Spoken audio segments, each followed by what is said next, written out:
Perkenalkan, nama saya Nikomang Fania Pendeni, absen 20, kelas 11 MIPA 1. Di sini saya akan membawakan materi mengenai masa pemerintahan Republik Batak.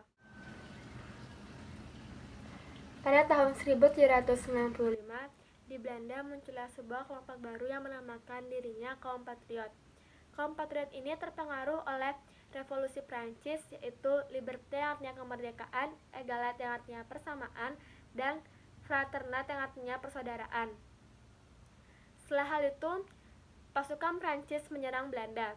Raja William V melarikan diri ke Inggris dan Belanda dikuasai oleh Prancis.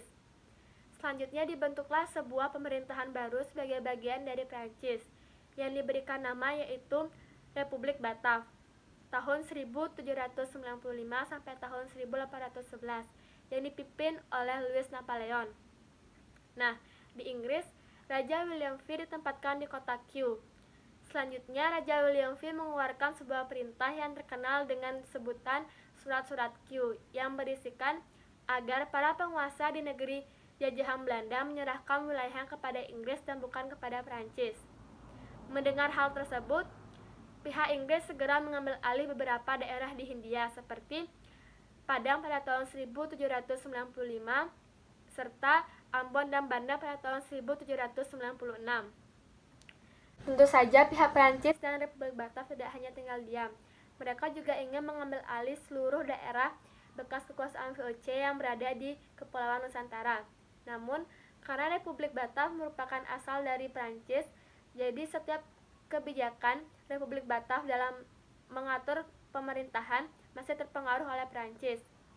Kebijakan utama Prancis pada saat itu ialah untuk memerangi Inggris.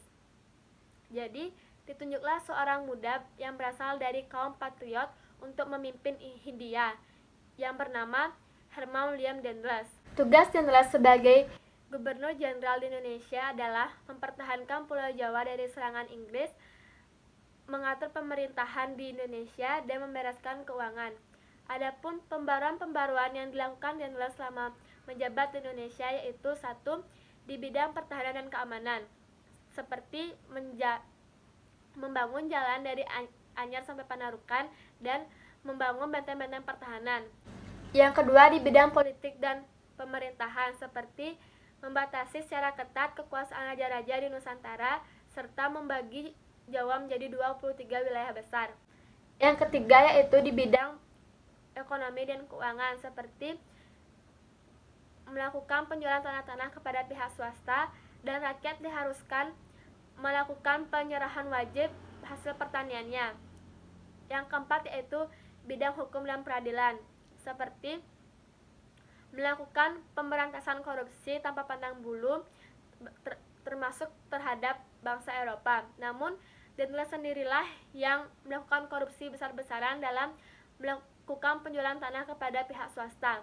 Yang kelima yaitu di bidang sosial, seperti rakyat dipaksa untuk melakukan kerja rodi dalam pembangunan jalan Anyar Panarukan dan perbudakan dibiarkan berkembang. Itulah tadi pembaruan-pembaruan yang dilakukan Dendles selama menjabat di Indonesia. Pemerintahan Dendles selama 3 tahun ini dianggap gagal menjalani misi untuk melindungi Jawa dari serangan Inggris, dan program yang dijalankan Dendles juga dianggap merugikan negara karena korupsi yang semakin merajalela. Sehingga pada bulan Mei 1811, Dendles dipanggil pulang ke Belanda dan digantikan oleh Jan Willem Janssens yang merupakan seorang politikus yang berkebangsaan Belanda. Janssens sendiri pernah menjabat sebagai Gubernur Jenderal di Tanjung Harapan pada tahun 1802 sampai dengan 1806. Usaha yang dilakukan Janssens untuk menggantikan Dendles adalah memperbaiki segala keadaan yang telah dilakukan oleh Dendles. Namun, pada tanggal 26 Agustus 1811, Batavia jatuh ke tangan Inggris.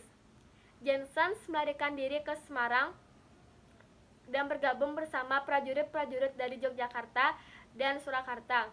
Namun, karena kekuatan dari pihak Inggris, akhirnya Janssens mundur ke Salatiga dan akhirnya menyerah di Tuntang. Penyerahan Janssens secara resmi kepada pihak Inggris ditandai dengan adanya kapitulasi Tuntang yang ditandatangani oleh pihak Inggris dan pihak Belanda yang diwakili oleh Johnson sendiri.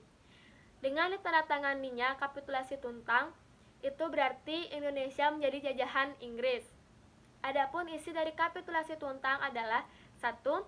Seluruh wilayah Jawa dan sekitarnya diserahkan kepada Inggris. Kedua, seluruh prajurit Belanda menjadi tawanan Inggris. Yang ketiga, semua pegawai Belanda yang ingin bekerja sama dengan Inggris dapat memegang jabatannya terus.